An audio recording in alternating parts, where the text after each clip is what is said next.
replacement, right? What's going on, everybody? I'm Irving Fryar.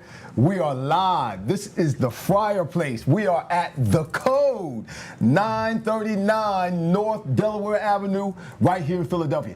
We're starting this new venture where we are live with live guests and a live audience. Every Friday, every first Friday of the month. This is our first day here at The Code. Listen. This is the place where the conversations are fire. Yes, it is. I have a great guest tonight. We have a great audience tonight. In case you don't know who he is, let me do this. I want to do something special. In case you don't know who he is, you might have seen the advertisements, you might have seen the posting, but in case you don't know who he is, we got some highlights of this cat. Check it out.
Let me read to you some of the stats from this guy right here. This is one of my good friends, Ron Jaworski. They call him, I didn't know they called you the Polish rifle. Polish rifle. then it was converted to Jaws. Yeah, it was Jaws, but we're going to talk about the Polish rifle. Straight out of Youngstown State, 1973 second-round draft choice by the LA Rams, 188 games, 53.1 completion percentage, 179 TDs. Is it 15 years in the NFL? I saw 17. 17 years. 17 years in the NFL. And I'm feeling Rams, Eagles, Miami Dolphins, Kansas City Chiefs. 17 comeback games, 23 game-winning drives, 19, I'm not finished yet, okay. 1980 Pro Bowler, Burt Bell Award winner, Eagles Hall of Famer. When he retired, he held the record for the most consecutive starts by a quarterback in the NFL, 116 games. Very proud of that. When he retired as an Eagle, he was the all-time leader in wins, passing yards, passing completions, pass attempts, and passing TDs, y'all. None other than my man, Pots and Pans, right here, Ron Jaworski. Jaws. Irving, welcome to the Fryar Place, It is bro. so great to be with you here at the Fryar Place, and the place is magnificent. I got a little cigar. Yeah. I'll tell you, this is going to be my new hangout. I didn't even know this place was so elegant and nice, so It's I nice will here. be here many, many times. Great to be your first guest. Good luck with the show. With your personality, your career, your friends, this show is going to be a huge success. Well, that's what we're looking for it to be, Jaws, and having you as our first guest, definitely it's on the right track. Polish rifle, where did that come from? You got an award from the Pope. Well, I got an award from the Pope in 1980, Polish, yeah. And we were going to the Super Bowl, and actually the Pope was visiting Philadelphia at that time. Right. Jim Murray, our general manager, was a deep religious guy. He reached out to the Pope, and we got these medals from the Pope. So myself and Joe Pisarczyk, because we were the two Polish guys on the team, the Pope being of Polish ethnicity, we got these medals, and it still sits on my award case. So it meant a lot to me, and it means a lot to our family. What was that like meeting the Pope? I didn't get to meet him. You didn't meet him? I didn't meet him. Did he spit on the medal or something? Yeah, Did he rub it or something? He blessed it. It didn't help us win the Super Bowl, unfortunately. But I have a medal from the Pope. That's all I need. Wow, that's awesome. I thought you had a chance to meet the Pope. No, That would have been a real. I visited my homeland. I visited Poland. Took my whole family about 7 or 8 years ago. It was a fantastic experience. The Polish people are very religious by nature, so just by touring Poland and all the great places we stopped at, I feel much more religious by visiting. Well, we're going to do some religious stuff tonight. Okay. All right. We got a lot that we want to talk about tonight. Obviously, we're going to talk some football, but before we get to the football aspect of the show or of you, there's a lot of layers to you.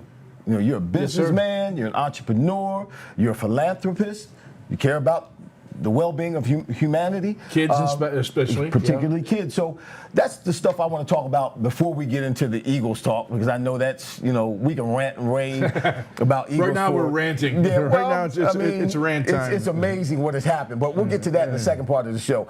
You're a businessman. How did Ron Jaworski, the businessman, come about? You do a lot of stuff. You were owner of the Soul. Yep. You're 15 years. in arena football. Right. You got golf courses. How did the businessman come about? It's kind of interesting because it's a long story, and I'll give you the cliff notes. No, we got time. In 1974, as my second year with the LA Rams, we used to have those player association meetings after practice, every month. And Ed Garvey, who was the head of the player association at that time, came in and gave a speech about prepare for life after football. Right. The average career is 3.3 years. And by the way, today, it's still 3.3 years. Is the it average really? NFL career, that's how short it is. And he made that speech, and it resonated with us. Wait, I'm not going to be 35 playing football. I was, but at that time, I'm like 23, 24 years old. And he says, the average career is 3.3 years. And I went, 23, 24, 25. Wow, I'm going to be retired. I'm going to be out of the game. So I started thinking about life after football as a player. Right. And I really started thinking of preparing for the future. Now, fortunately, as you said, I lasted 17 years, retired in 1990, so I built up a good career, but I was always in the back of my mind preparing for that day where they say, hey, we don't need you anymore. Okay. And I got as much as I could out of a career. I retired, I was 40 years old. I had started in business a little bit prior to that. My wife is a rock now. We can't do these things unless you got a great wife and a great family, and I'm blessed with both. So.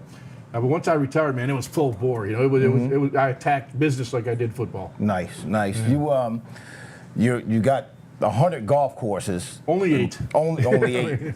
What I always wonder, what is the process of purchasing? It's not a regular real estate transaction. What is the process of purchasing a golf course? Because you seem to be able to do it pretty easy now. You just continue to pile them up. Well, I've got a model now, but quite honestly, you got to be a little bit lucky. I was not trained to be a businessman. Right. I was trained to be an athlete, and I was a health and phys ed major with a minor in biology. So go figure that out. Wow. So that doesn't equal golf course. It doesn't equal golf course, right? But I always felt, I'm going to make decent money. It's kind of funny when Jalen Hurts signed his new contract. The headline in the Inquirer said Jalen Hurts highest paid Eagle ever. And it was $250 million. But they didn't know how much money you made. Now I'm going to tell you. Because I have the same headline back to 1980, Jaworski, highest paid Eagle ever. In fact, I was the highest paid player in the NFL. His highest paid contract was $255 million, somewhere in that area. Mine was $2 million. $2 million. Yeah. and I was the happiest guy in the world. Yeah. In 1980, that was a lot of money. Yes, sir. Still a lot of money now. I was very fortunate, but times do change. Yeah, I wouldn't be in the golf business if I had to still be, doing all that work I did back in 73, 74, 75. Well, some of these kids, if they had the NIL, when I was in college, I never would have played professional football. I would have retired out of college. At Nebraska? Arch Manning, Peyton Manning's grandson, goes to Texas, and I guess it's reported somewhere about $2.5 million a year he got coming out of high school in New Orleans. Coming out of high school. How do you yell at a kid? How do you get you this? Can't. You cannot. They're so sensitive, Yeah. Are you yelling at me? I'm going to transfer. Right, Put in the portal. I'm like, are you kidding me? Yes, ridiculous. But that's what's happening. So how if you're a parent, I'm not quite sure. Now, I had 2 daughters and a son. They were all very good athletes. They all went to college. They all have their degrees. They all played sports. My son was a golfer. Go figure. They played basketball. My 2 daughters were field hockey players. They went on scholarships. They saved me money. So they always. Right. I'm thinking now, if they were to give my kids $1 million to go play field hockey or to go play baseball or to go play basketball or go play golf. How's that changed the dynamic? I don't know how if they would listen to me. They wouldn't. That's changed the dynamic of college sports. Yeah, I'm going to take your allowance away. So what? So what? Yeah. So, I would have remained at college, and some of these cats are going to do that. They're not even going to go in the pros. They're going to stay in college because they're a hero in college. You can make that money right now. You can make that money right now, yeah. Quite honestly, I think there's a very few people that they're going to do well with it. I think it's a mess right now. It is. I think it's an absolute mess as I watch a lot of the college games and bowl games and, 39 guys aren't suiting up that were on the team 2 weeks ago because they're either going to go pro and they're not risking getting injured, or they got NIL money, or or whatever the reason may be. They're going to portal to go to another school. It's just kind of a mess. I like consistency. I'm kind of old school, and you just don't see consistency right now in the NCAA and college football. It's going to impact all sports. There's just not enough, in my opinion, there's just not enough boundaries to keep kids from, like you said, just doing whatever they want to do, and it eliminates their the authority that coaches, that the superiors, that the administration has over the players, over the kids, because what are you going to tell a kid that's making $4 or $5 million a year? Yep. And that on top of that, they're 18, 19, 17 years old. Yep. They don't know what to do. They don't know how to handle that. They don't know what kind of decisions to make. So yeah, it's our friend Herman Edwards, and I talked to Herman a couple months ago about what was going on, and he just left Arizona State where he was involved with a lot of that stuff, and he had one of his players left, and I won't name the player, but he came into his office and was crying. He was crying, and told Herman that he was offered millions of dollars to transfer schools, and Herman said, "You shouldn't be crying. You should be happy." Now, I can't offer you what that other school offered you, but the kid came from a poor background. Right. So Herman said, "Hey, get out of here, man. Right. If someone's going to give you X, you go and you take it. You can, make your life better, your family's life better." So what do? You can't be mad at the kid. No. You can't. If someone's going to pay him and give him that kind of money and go to do a sport, let him go. Well, the good thing about it is some of those kids who end up being stars in college and making, some significant dollars now because of the NIL, they won't make it to the pros. Yeah. So they get an opportunity to have, make a change in their lives financially and do some good things for their family. Yeah, so I just read an article, one of the magazines and publications that followed this stuff said a good quarterback now in college costs $2 to $5 million. Get out of here, man. So, hey, you got a good... We were born too soon. Oh, yeah. Way too soon, man. Just think people bidding, how much can it bid? $1 million? No, $2 million. No, I want $3 million, That's crazy. If you want a top-notch quarterback, now these guys enter the portal. If you want one of those guys, it's going to cost you between $2 and $5 million. By the way, the cigars are very good. I love the place. Analyst, not only are you a businessman, but you started out when you were with the Rams. You were doing, some football analyst work. Yeah, I kind of dabbled it like we all did. We did interviews with players. People were always talking to us, and I kind of liked it. I mean, they called me Jaws because as Doug Collins said. Where did Jaws come from? Because you talk too much? Yeah. Get out of here. No, in fact, people think, I just thought it was short for your last name. No, and most people thought it was that. And Doug Collins actually gave me the nickname. Doug was my neighbor, and when the Sixers were having great years and the Eagles were all city of champions in 1980. And he was with some reporters one time, and he called me Jaws, and they were like, "Why do you call him Jaws?" He goes, "His lips are always flapping." So it wasn't because of the movie Jaws or anything else. And he was right. My lips are always flapping. So that name did stick with me. Wow. But you were with ESPN. 28 years. Yeah. You were with Mike Tirico and John Gruden with Monday Night Football, man. And that whole thing kind of went sideways. And now you're with NBC, is it? NBC Sports. NBC I do the Eagles pregame, postgame show. Right. ESPN was a great company to work for. 28 years I was there. But, Monday Night Football for 5 years, incredible exposure. You're looking at that camera, and that light goes on. I'm in 20 million people's face. Did you get nervous? Yeah. Oh, yeah. Were you nervous all the time, or did that you get used to it. You kind of use it. You rehearse, you're ready to go, and you like as a player. People think we don't get nervous for a game. Hell yeah, we're nervous. Yes, we do. But eventually you get in the end and you calm down. Just like I knew when that light went on, 20 million people are looking at me. I don't want to go. We get past that. But it's a big stage, and you got to be careful. But I'm working 80 hours a week, 90 hours a week on Monday Night Football. It's 7 days a week and 16, 17 hours a day. Get out of here. You got to take us through a day when you were doing Monday Night Football. Okay. Because you only got one game a week. One game, and you prepare. Think of all the nuances of a game. Not only that, every player's name, number, coaches. You just got to be right there for it. Right. Then say I'd get back Tuesday morning. I'd start my preparation over at NFL Films because my trademark has been my film study, and I still Monday morning. Now with technology, I got it in my office at home. Okay. I called you about or texted you about some film study. Yeah. He was like, call NFL. They'll put it on your computer right there. No, I got it. Trust me, I got it. It's great. I paid for it. Now this is back in in the 70s into the 80s and then the 90s where no one got that film. Right. Bill Bowling wouldn't let anyone get film. Right. So I was the NFL film, so I actually had the coach's tape. So when I said something, I wasn't making it up. Right. I wasn't taking it from someone in the newspaper. I would look at it on the tape. So I really developed great credibility because people knew I was studying the tape. Right. Even players, I would say negative things about understood because I would. Because the eye in the sky don't lie. You got it. The eye in the sky doesn't lie. We lived by that. So Tuesday I was a tape study day. Tuesday, Wednesday we already started production meetings, Zoom calls, things like that. It wasn't Zoom at that time. Right. We had phone calls. Okay. Right. Now it's a whole different world. Then fly out on Friday, start meetings of preparation. Go to each team's practice on Saturday and Sunday. Wow. Meetings all in between. The game was at 9 o'clock or 8:25, whenever it was at that time on a Monday night. We're meeting all day. We're having production meetings. Talking to coaches, talking to players. So, and then play the game, and it's over, and you start again the next day. Wow. You don't have a day off for 7 months. But I loved it. I loved every second of it. That was one of the guys. I had an opportunity to do a show or do a game in Spain with Mike Tirico. It's a World League game. When I first retired. Oh my God, yeah. That guy is unbelievable. He's the best.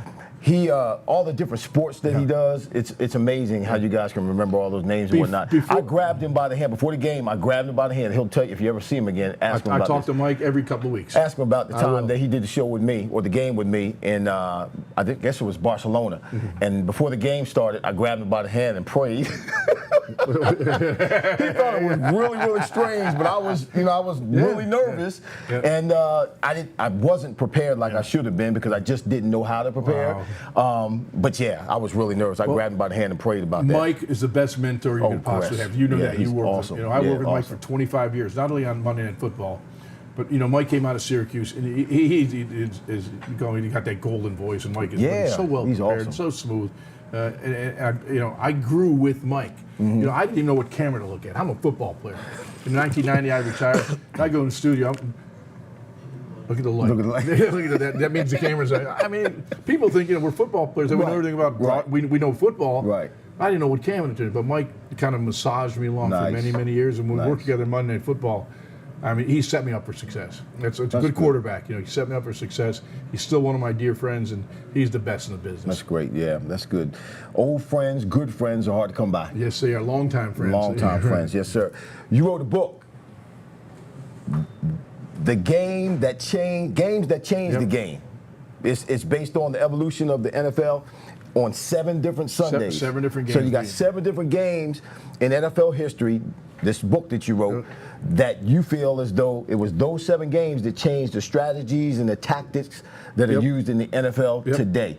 How did you come about that? How did you figure that out? Where did that come from? Was that something that God just dropped in your spirit, or was it just something that you saw over time and decided to write a book about it? Basically, I was working out of NFL Films with my office and the people that are there, and Steve Sable, the head of NFL Films, was the most gifted person I've really ever been around as far as a mind and ideas. Okay.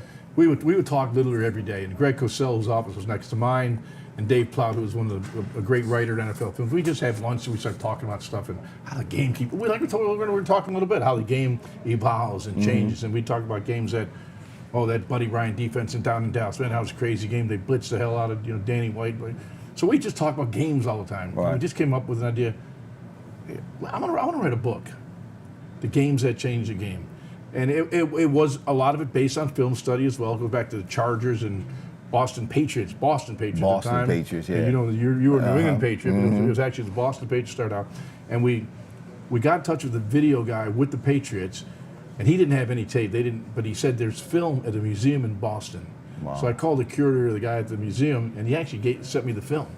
Wow. So we actually broke down some Boston Patriots films, like 1963 against the San Diego Chargers, And so it was Sid Gilman's, the way he ran offense, sideline to sideline. Receivers would be right next to the sideline because he wanted defense to commit. So it was really a collaboration of a lot of different thoughts about the game, and we came up with the book, and it was a huge success. In fact, I've got 3 or 4 games that I'd like to add to that because that was 8 or 9 years ago. So, and a lot has changed in the game. Right, so there's more than 7 games that changed the game, but my number was 7, so we thought it'd be a good number to put. Yeah, well, it's a good number. It's a divine number. Yeah, it's a divine. 7 with Jaws, yeah. And the game changed so much every year, so I'd like to maybe add a few more games and add on to the book. So it could be the 10 games that changed the game. So what were some of the specifics in those games that actually, made the difference in what we see now in the NFL? Yeah, I think Buddy Ryan's defense was a really good example of that. Because Buddy was a balls to the walls approach to it. He was bringing heat all the time. Right. His 46 defense. Right. He was going to beat the hell out of the quarterback. Whoever got the ball, he was going to beat the hell out of him. That was Buddy, and I played 1 year for Buddy, so I knew his mentality. Okay. But we did a game against the Cowboys. That game, we broke that game down because it was. I mean, you would not want to be a Dallas Cowboy that day. A player, a quarterback. I don't ever want to be a Dallas Cowboy. We have some people that might like the Dallas Cowboys. Can you say Dallas sucks? I can say it many, many times. Dallas sucks. There you go. I'll get bad fan mail now. That's all right. You'll be tweeting it's about okay. You're a Phillies fan. But we found a niche in the game. Bill Belichick's Super Bowl win over the Rams. It was the bullseye game. We ended up calling it the bullseye game because the bullseye was on Marshall Faulk, and Bill was so gracious to spend time with us and give us all the insides of that game plan. So that was one of the games of the bullseye defense, and the key to that winning that game was stopping Marshall Faulk, not Holt or Warren or anyone else. The offense ran through Marshall Faulk. 28 was the guy they had to stop. So each game had kind of a feeling to it that we got from studying the tape and from what the coaches that we spoke to. Nice. That's awesome, man. We're just running through. There's so much, like I said, so many layers to this man. I'm more excited to be with you, Irv. This is great. I like this. Through some of this because there's so much about. People see what you're doing. They see you on ESPN. They see you on NBC. They hear you on the radio, WIP, but they really don't get a chance to hear the man. Come to the golf course. Come to the golf course. You don't know how I'm hanging out with the people. He's always at the golf course. Every time I go to the golf course, he finds me somewhere out there. I'm really thankful that you invited me because we've been doing things together, golf tournaments and golfing, and see each other around town, and you do phenomenal things. But when you said, "Hey, we're gonna have cigars," you have a beer, in downtown Philly, yes, sir, with great people. I said, right here at the Cove. I said, I'm in. And as you know, I run a cigar party every year at the Super Bowl. This year will be my 14th year of running the cigar party. We'll have 1,500 people. And it's one from the Jaws who played with my foundation and Gridiron Greats, which is Coach Mike Ditka's foundation. Right. Coach's health has not been good. He didn't make it last year. I'm not sure if he'll make it this year. But we get 250 former players always show up. I mean, you name it, they come out because they know the great work that Coach and I are doing, helping other people. And it's going to be in Vegas, too. So, Rocky Patel himself comes. Nice. We have 11 cigar manufacturers. They support the event. And that really warms my heart too, because the people like that understand. Hey, it's a Super Bowl, it's an event, it's great, but there's an event where we're going to help some people. Well, you do a lot of things, which we're going to talk about here in a little bit, to help a lot of people, particularly the kids. But you're also a motivational, as you can already hear. He's a motivational speaker. Yeah, I'm a little crazy. No, he's not crazy. He's a motivational speaker. You got from the huddle to the boardroom. That's kind of one of your themes. I've got 3 different themes in your lessons that you talk about. So I'm going to name them, all right? And when I name it, you go ahead and talk about it for a minute, all right? So these are some of the topics that when you hire Ron, and if you get some hirings from this video, you get a commission. I get 10%. 20. I give you 20. You gave me a beer today. So from the huddle to the boardroom, this is what he talks about when he goes out and he speaks to these companies, he speaks to individuals, he speaks to groups. One of the topics is take risks to achieve your goal. Absolutely. You have to take risk.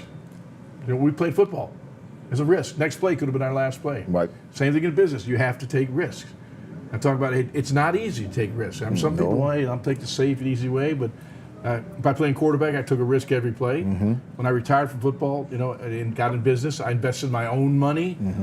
I invested investors' money that supported me. That's a risk. So that's when you got partners, I don't want to lose their money. I can lose my money, but when I have people that believe in me, I want to make sure they get a return on investment. Right. And I don't mean this arrogantly or braggingly, 100% plus. Their interest on money they've invested in my golf courses and things like that. They've gotten their money plus back. So I'm very, very proud of that. We've been able to perform. So on a football field, teams invest money in you, you got to perform, or else you're out of a job. In business, the same thing. Got to perform. Plain and simple. You heard it here, right here with Jaws. Lead by example. compete every day? Lead by example, simple to me. Albert Einstein said it himself. And I think he's probably one of the most brilliant men in the history of the world, right? Albert Einstein said, there's only one way to lead, by example. By example. And through my readings, that had a place in my mind. And it's true. You know, got to be the first guy in, last guy out. As I would say, as a quarterback, you had to be the first guy in the morning, the last guy out in the evening. Now, when I was with ESPN, I traveled around every single week and was in every city with different teams and different coaches and different players. First one in, last one out is a lot of bullshit. and all the quarterbacks say, I'm the first guy in, I'm the last guy out. I always do my digging, you know. Right. And I had to get a lot of, him? Yeah, him? not him. He barely makes a meeting in the morning. You know? Wow. So, I mean, so it's a word game, you know, and you don't always believe what people say. Right. I'm the first one, last out. But I will say this, I do know this for a fact because I have people in the Eagles organization. Jalen Hurts is the first guy in and the last guy out. And I'm proud to say that because from sources that I have there, he is that kind of character. So that's leadership there. Now, hey, you're going to make mistakes. It's just, the game will humble you and embarrass you quickly. But if you put the time in and you work your ass off to be successful, that gives you your best chance for success. Best chance for success. Outperform bigger and more talented competitors. Oh, hell, I was How do you do that? You outwork them. Outwork them. You outwork them. There you go. Yeah, or outthink them. Yes. You know, I was coming out of high school. I was 6'2" and 169 pounds. I was drafted. You're still 6'2", 169. No, I'm about 209. Right, Syracuse, Pitt, Penn State, Georgia Tech, Wyoming. All these schools are recruiting. I went on a bunch of visits. I said, I will get freaking killed. My body wasn't ready for that level of football yet. Right. And so I went to Youngstown State where I was throwing the ball 35 times a game, so I was able to develop my skills. By the time I got to Youngstown, I was about 6'2" and a quarter, about 202 pounds, so my frame had filled out. So I was very, very fortunate in that regard. Right. So bigger schools enamor everybody, but I see kids now, and I talked about, they ask me for advice to make sure you go to the right school. Don't go for the big name. Right. Maybe go for the most money now, then IL. They're not going to listen to you now. Find a fit. And what was the question? I'm sorry. No, it was just I got on a tangent. Outperform your bigger and more talented competitor. I wasn't the biggest. I wasn't the fastest. I wasn't the smartest. But I said, God damn, I'm gonna work my ass off. I'm gonna find a way to beat you. And it didn't always happen. But that's the mentality you have to have. Find a way to kick your ass. Right. And that's another football business. You're competing every single day. We're going to get to this in a little bit, but maybe you need to go talk to the Eagles. Do a motivational speech for the Eagles. No comment. We're going to talk about this in a minute. Winning at home and on the road. I'm sorry. Winning at home and on the road. That's one of the topics that I saw on one of your sites. Winning at home and on the road. It's important that you have the same aggressive attitude. Right. I mean, wherever you go, you got to be the best. It can't be like, hey, when you got a home game, we're going to win. You got a home road game, who cares? You got to be ready to compete every single day. Right. You win at home. You win on the road. No matter where you go, you're going to find a way to win. Because you're on the road, nobody likes you. We've all had stuff thrown at us. Names, that bunker mentality you develop on the road. That's right. When you're in business, you're competing. Not everyone's going to like you. Right. You got to take that same mentality. I'm going to kick your ass. And it doesn't always happen. But I've always learned this too. When I lost, be a man. Shake hands with your opponent. Right. If I lose a business deal or something. Hey, I'm always respectful of the competition. Right. But I'll be back. I'll be back. Here's the last one. Positive, and I think everybody needs to hear this. Positive thinking is the key to success. I'll give you an example of that. Not necessarily me. Okay. Jack Nicklaus, great golfer, right? I'm playing golf with Jack. You play golf with Jack Nicklaus? Play golf with Jack Nicklaus. Get out of here. Well, he beat me. He barely beat you. No, he crushed me. And we're just having a conversation. And I said, how many times do you think you've ever three-putted in a tournament? He goes, never. I go, Jack, I've seen you on TV. I saw you here. I never three-putted. Never three-putted. Wow. He was so intense about it's a bad thing, so it's out of his mind. Right. So that will never. Wow. He doesn't want negative thoughts to come into his mind, and we all know he three-putted. Yeah. But I've this guy seen him never three-putt, three-putted. yeah. So he's got such a positive attitude, so he doesn't let negativity get in his head. Wow. Think of that. But there's You never dropped the pass, did you? Not that I should have caught. No, you never dropped the pass. Not that I should have caught. No, I caught all the passes I was supposed to catch. But you got to live in reality too. Absolutely. You have to be a realist and not just So you're telling Jack Nicklaus you need to become a realist, Jack? Well, I'm not telling Jack Nicklaus anything because Jack Nicklaus is one of the greatest golfers to ever pick up a golf club. So I mean, it's a different way of looking at it. But you're right. Yeah. You got to stay positive, and maybe I need to start thinking that way on the golf course because I three-putt a lot. I've seen your game. I agree. I three-putt a lot. So again, you're not just an entrepreneur; you're a philanthropist.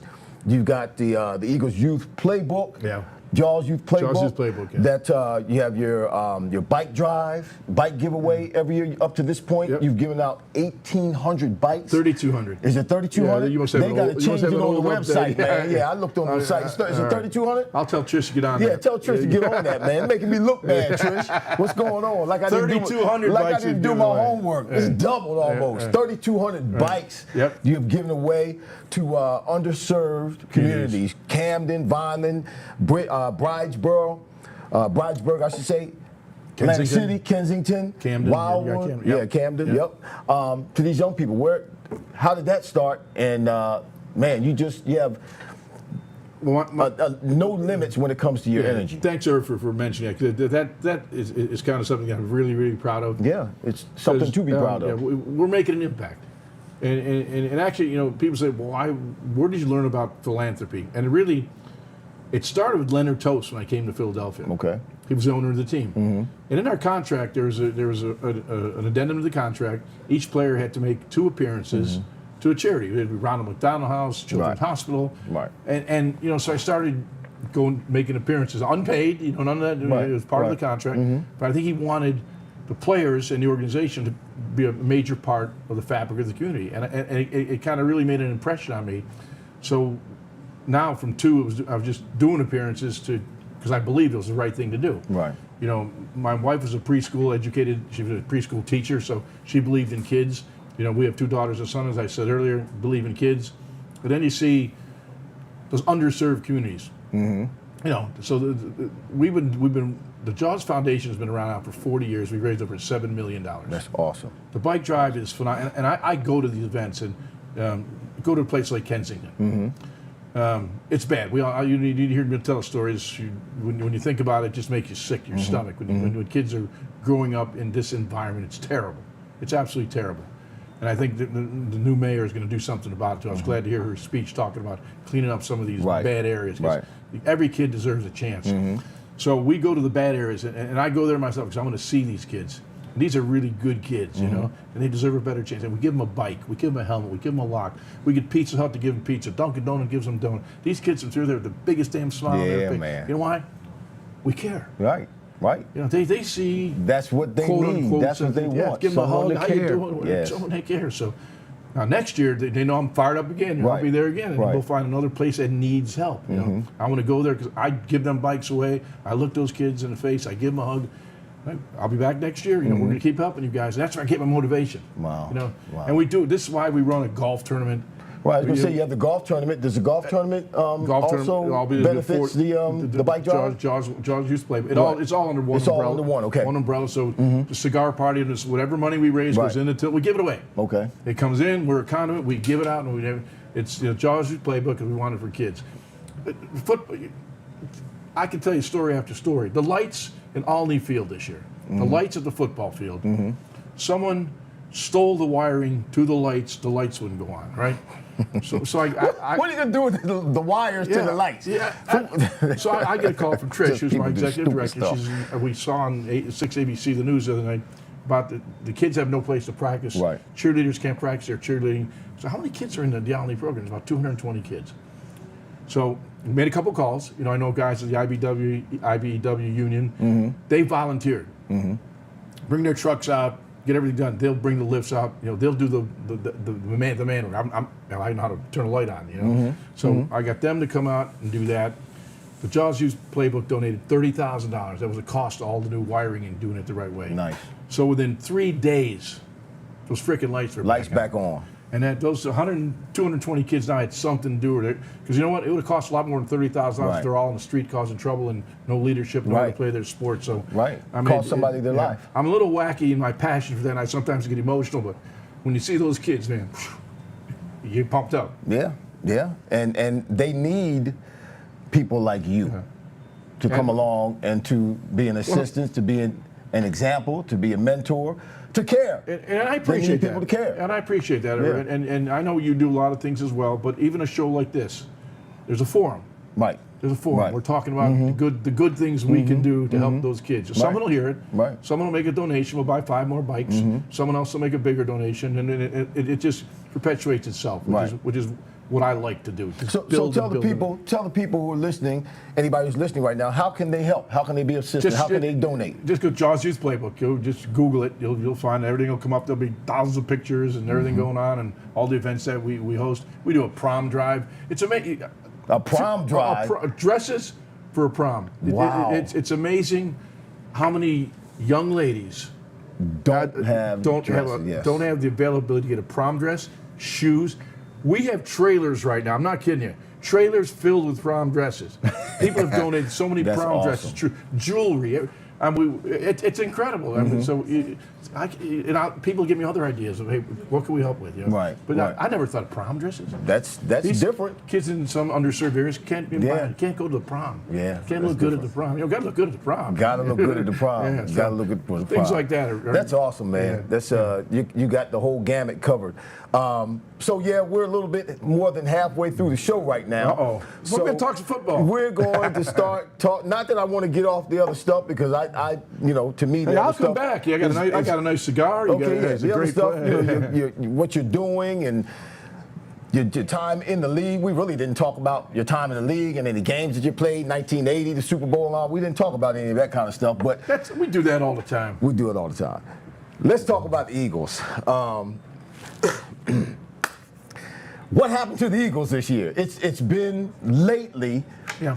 I mean, they've gone from Ron. 10-1. Well, the beginning of the season, projected one of the best teams in the league, projected to go to the Super Bowl this year in Vegas, and in the short span of 5 or 6 weeks now, they're considered to be one of the worst defenses in the league, a stymied offense, and a team that just doesn't have it together and is struggling to try to even put one foot in front of the other. What happened? Irv, unfortunately, I agree with everything you just said.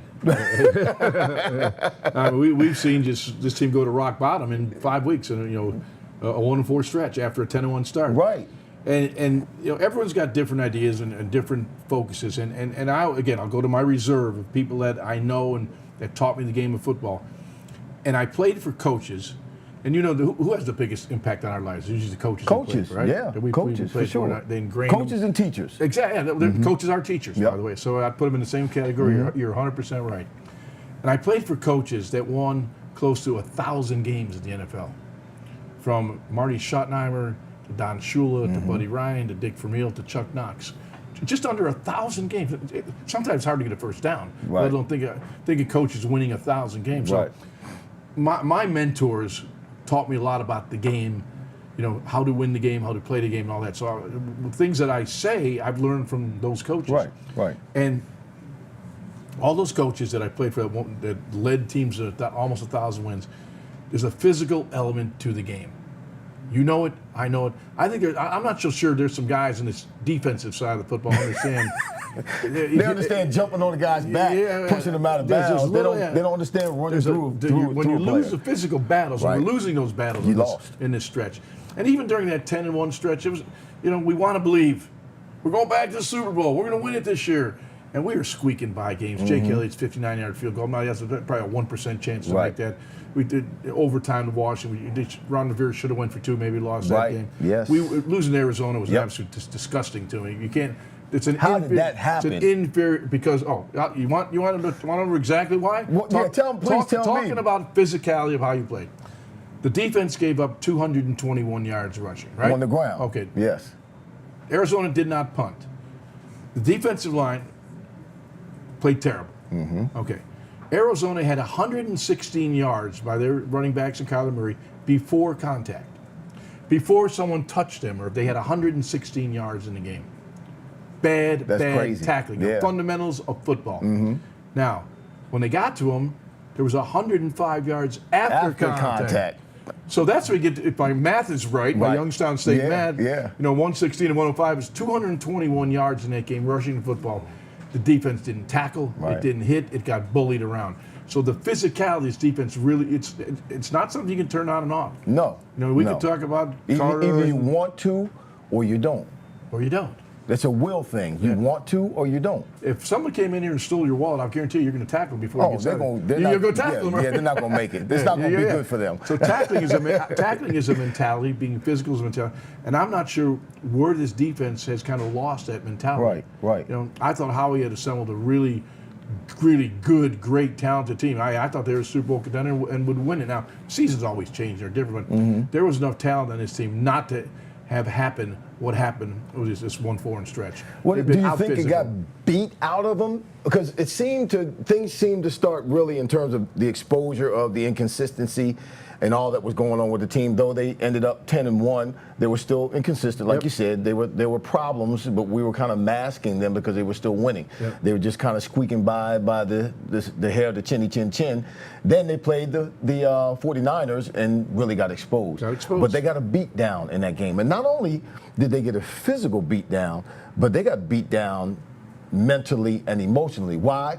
Because the whole scenario built up around the 49ers game from last year, and supposedly, had it been a different, Purdy had been in the game, they would have won, and then, the 49ers were talking all that garbage. Then they came in here in our own backyard, walked through our drills and warm up, punked us. Punked us in warm up. There should have been a fight.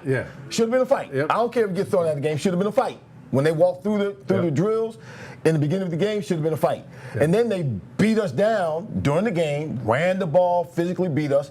And then DeAndre Swift, that last play, when he was still in the game, I thought that Sirianni should have took the starters out because the game was over.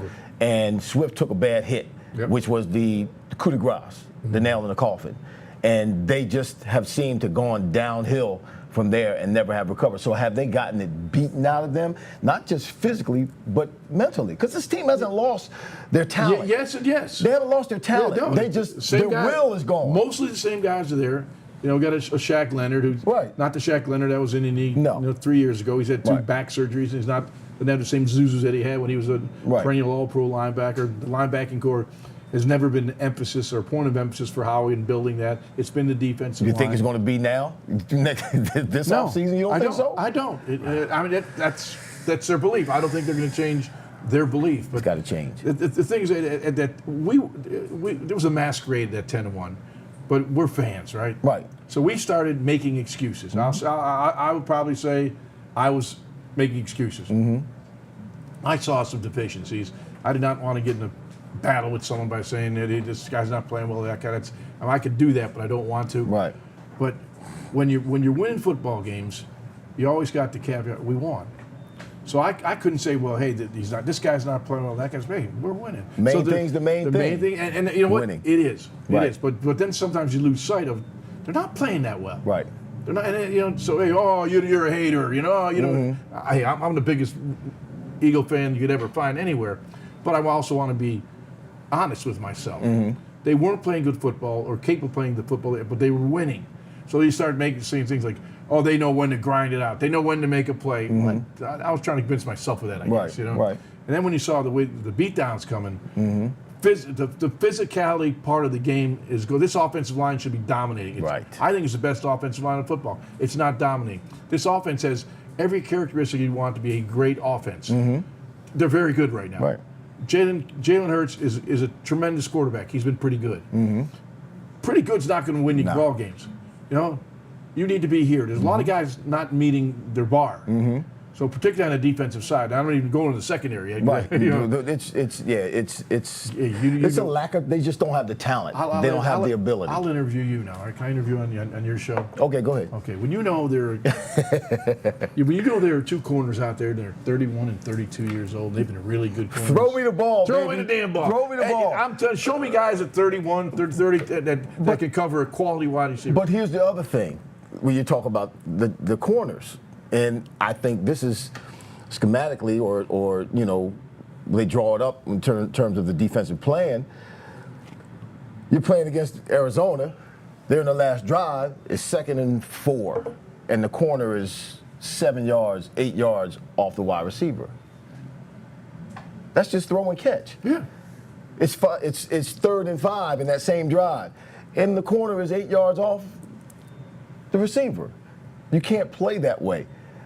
So it's not just the inability of the players, but it's also there's some blame that needs to take place in terms of the coaches. Yeah. Sean Desai, I know he's been scrambling. They've had multiple different settings with players in terms of the secondary and linebackers, so he's had to switch things around and try to come up with some kind of defensive plan from week to week to try to protect the weaknesses, and the defensive line is not getting the pressure that they did last year and getting the sacks that they got last year, or stopping the run like they stopped last year. And who's to blame? Who's to blame? The players or the coaches? Well, I don't think it's ever one thing, one player or 11 players or the coaching staff. But I think there was a certain amount of panic with Desai.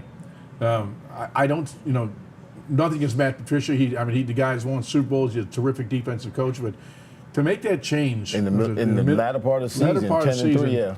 And the dynamic changes. You're hearing one voice for a couple of years. Right. Because he was on the staff last year. He wasn't the coordinator. He was you hear the same voice, and they say, we're going to change that voice. Right.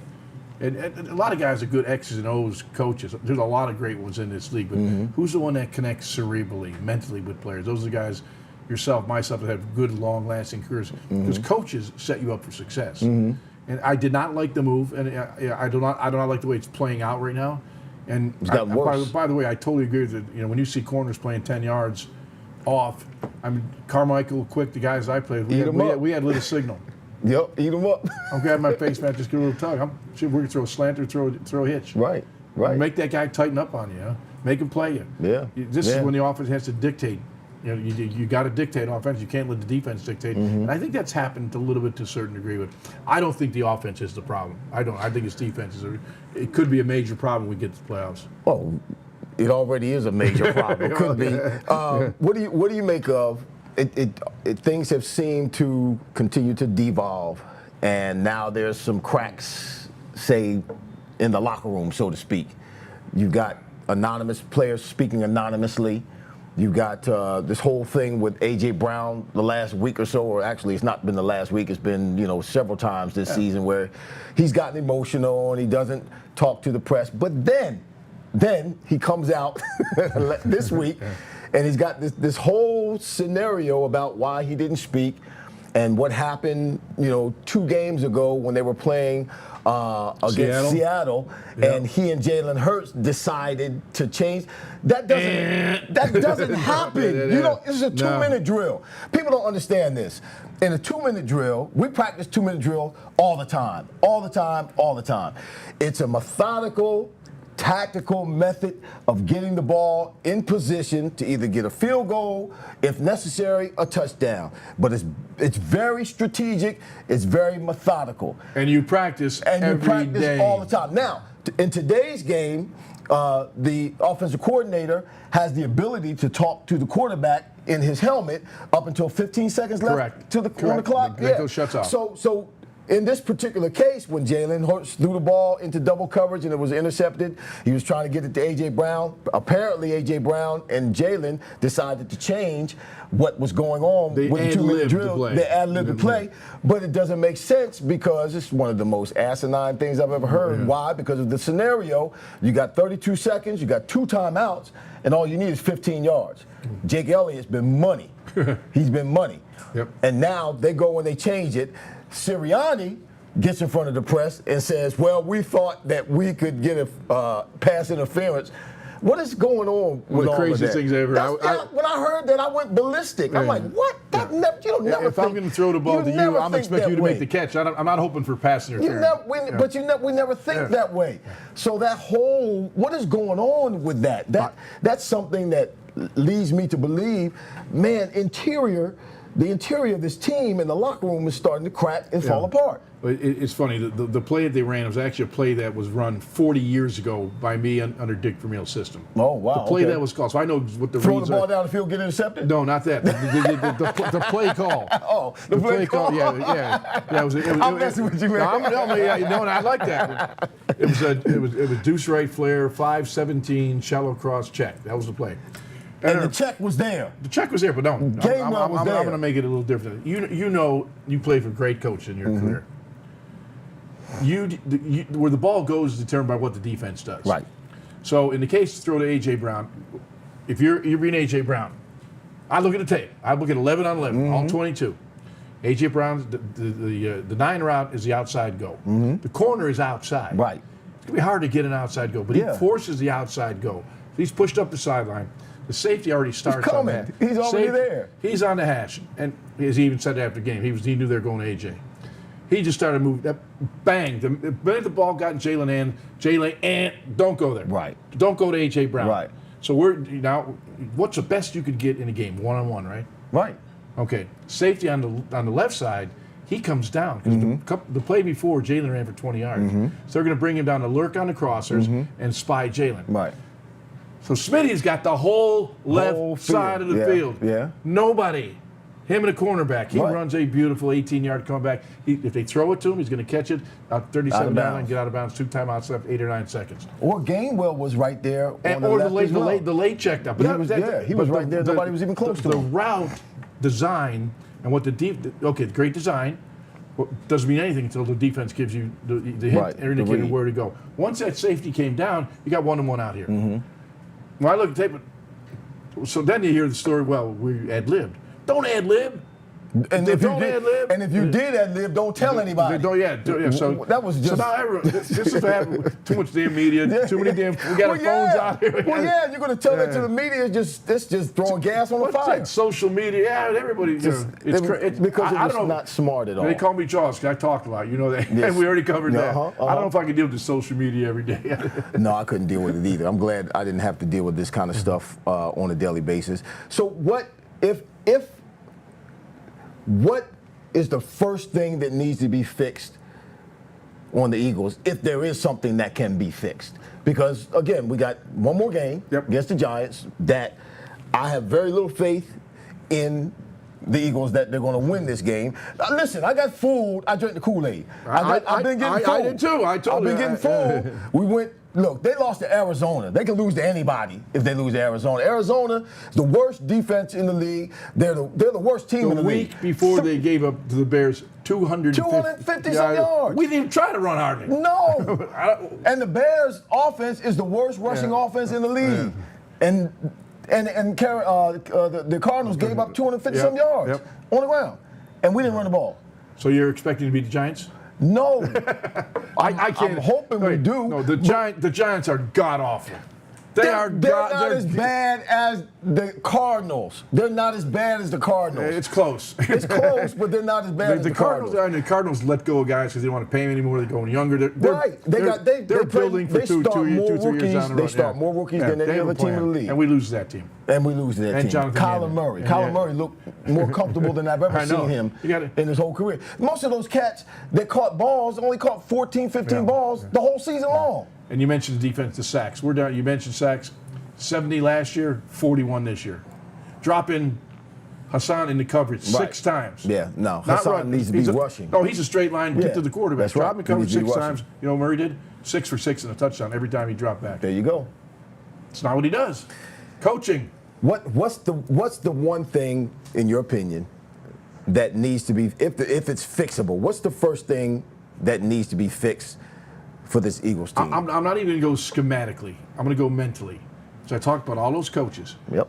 If this team doesn't come out and play physical football against the Giants on Sunday, if they're not embarrassed, humiliated by what happened last week, losing to the Arizona Cardinals, we could probably say maybe the second worst team in the league outside of Carolina. If they're not pissed, angry, humiliated, then they're not. Then we're done. We're done. So I'm going to look. Are we going to come out and hit them in the mouth with the running game, duo blocks, double blocks, and play that physical game, not finesse bubble screens and Devontae blocking for Dallas. I want a physical, violent football team. That to me, that's where it starts. And on that defensive line, with all this draft capital and money invested, they better show up. So some are saying, some fans are saying, we're almost done. We're going to go a little bit over time. Take me to OT. Yeah, we're going to OT. Some are saying that the Eagles should use this game against the Giants as a bye week for the starters. I don't agree with that. But what do you think? I think there's some validity to it, but it can't be a bye week. Because what would happen if Dallas somehow loses to Washington? Right. And we win the game, and that means we pissed away the number 2 seed. Right. You know, right. I think you've got to be scoreboard watching. If Dallas has blown out Washington, okay, now you start taking the starters out. Yeah. Give them the rest that way. But the worst thing could happen if we decide to rest players and Washington beat Dallas, and we go back and we could have had to been the 2nd seed, and now we're stuck at 5th. So I think I think it's going to be clock watching, scoreboard watching. My opinion, I'm old school like you. They need to get out there and play and develop or recapture that positive mentality. That dog. When's the last time you heard them talk about the dog mentality? This team is since Foles left. Yeah. It's been not since halfway through this year. Yeah. And that's what I believe the problem is. It's mental. Yeah. It's a mindset, because when you have a hungry mindset, there's a certain way you carry yourself. There's a certain energy you have. There's a certain anticipation that you have. There's a certain look about you. This team, I watched them last week against Arizona. I see Arizona. They come in here from Phoenix into a hostile environment, and the offense breaks the huddle and they jog up to the line of scrimmage. You watch the Eagles; they break the huddle and they walk up to the line of scrimmage. Well, it's time for the offense to come on the field, and they walk on the field. Jalen's the only one really jogging on the field. There's no urgency about them that needs to be in this game. Like you said, if they're not urgent for this game, we're done. There was no urgency last week, the week before, the last few weeks. I've noticed there's no sense of urgency. We lost to 2 teams this year that were dreadful. The New York Jets beat us. The Arizona Cardinals beat us. And beat us bad. They beat us running the ball. Yeah. They took us and handled us like a rag doll. Physically. And that's what I said. I'm going to watch the early snaps of this game. If we're not playing physical, we're going to get beat. Although I'm telling you, the Giants are god awful. They're not as bad as Arizona. Who is the team, and this is my last question, who's the team you want to play the least in that first game of the playoffs? It could be Tampa Bay, it could be Atlanta, or it could be New Orleans. Right now, the way the scenario is set up. I don't care. I think we'll win the first playoff game. You think so? I think we'll win the first playoff game. Any one of those three teams? We're not going to be Dallas if we have to go to Dallas. We're not. San Francisco is the best team in the NFC right now. The Rams are the hottest team right now. They would give us some trouble. What about Cleveland? Well, they're in the NFC. I'm going to get them in the Super Bowl. Yeah, but Baltimore's strong right now. Baltimore's thrashing everybody. Yeah. So you don't have one that you don't want to see first, that you want to see the least. I think we can beat Atlanta. Their coach will probably get fired Monday as well. We could beat New Orleans. We've already beaten Tampa this year, so we'll get one of those 3. We'll get the winner of the NFC South, and we'll win that game. I think it'll be 1 win. Then sayonara. I hope you. Well, yeah, we're gonna be 1 and done in the playoffs. You think? We'll get 1 win. 2 and done. Okay, 2 1 and win. All right. Second one around. So prediction for this week with the Giants. What's your prediction? 31-24 is my prediction. Really? Yeah. Our offense, the Eagles' offense, is going to score that many points. Yeah. You know, Arizona scored more points on the Eagles than they did out of anybody this year. You got too much negativity. It's not negative. It's facts. That's a fact. I know. That's a fact. Those who do not learn from history are doomed to repeat it. I've learned. They're going to come back this year. Okay. This week, right. excuse me. That's great. Look, we got James Hicks. My sister's watching right now, Hope Wiley. She said she saw you at the Philly Sports Hall of Fame induction. When you were inducted. And you were getting ready to take a picture, then she turned around and she turned back around, you were gone. So she wanted to let you know she's sorry for missing you. She wanted to take a picture with you. She called me to tell me that today. I like that. We'll do it another time. We're not going anywhere. See, I hope he said he'll call you sometime Absolutely. or you guys will get together, something to happen. Yeah. Wait till the weather breaks, see you on the golf course. Gary Wright, Wanda Cunningham, good to see you. Keenan Harmon, thanks for joining us. James Hicks, yep. My mother's watching right now. Wow. Hey, Mama. Thanks, What's Mom. going on? Love it. That's it. See, when Mom's watching, that's good. My mom always watches That's to great. make sure I don't cuss. That's great. She always watches to make sure I don't cuss. I'm sorry, Mom. I didn't. No, no, she's a great supporter. Listen, thanks for being with us today. This is my great guest over here. Put it back over us. Yeah, my great guest, Ron Jaworski, Jaws. The facility's awesome. You had a great. I'm coming back here. We're Every Monday? Every first Friday of the month. All right. Jaws, I got it. Jaws is going to be here every Monday. I may just stop in, have a cigar, have something to drink, and a lot of nice people. This is the Fryar Place. We're here at the Code, 939 North Delaware Ave in Philadelphia. We'll be here every first Friday of the month from 6 p.m. to 7 p.m. This is my first guest here at the Fryar Place with the Conversations of Fire, Ron the Jaworski, none other than Jaws. We'll see you guys next week, actually, on the Fryar Place. Not here at the Code, but we'll be here next week at the Fryar Place, 6 p.m. Thanks, sir. Keep up the great work, man. Thanks, You're Jaws. the best. Appreciate you. See you all next week. Lord willing, and the creek don't rise. Peace. Go Birds. Yeah.